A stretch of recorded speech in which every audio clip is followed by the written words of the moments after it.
Aujourd'hui, ce qui choque beaucoup de fans, c'est de voir certains anciens du showbiz ivoirien chercher le buzz à tout prix, au lieu de garder la dignité qu'on attend d'un devancier. Quand un artiste comme De Bordeaux commence à lancer des menaces ou des paroles provocatrices envers Imra, alors que Imra ne lui a rien fait, ça ressemble plus à une stratégie de visibilité qu'à un vrai problème. Parce que soyons clairs, Imra est dans sa trajectoire, dans sa musique, dans ses projets, dans ses tournées.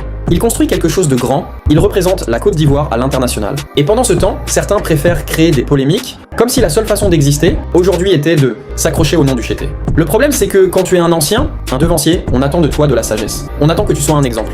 On parle souvent de légende, mais une légende, ce n'est pas seulement un nom, c'est une attitude. C'est une manière de parler, de gérer les conflits, de respecter les plus jeunes. Menacer un artiste plus jeune, ce n'est pas de la force, c'est une faiblesse. Et surtout, ça donne l'impression qu'on veut attirer l'attention en créant un clash inutile. Pourtant, on a déjà vu que quand la situation devient sérieuse, beaucoup changent de ton et commencent à demander pardon pour éviter les conséquences. Au final, la vraie grandeur, ce n'est pas de faire le dangereux sur internet. La vraie grandeur, c'est de laisser la musique parler. Et Imra, lui, avance. Pendant que d'autres parlent, lui construit.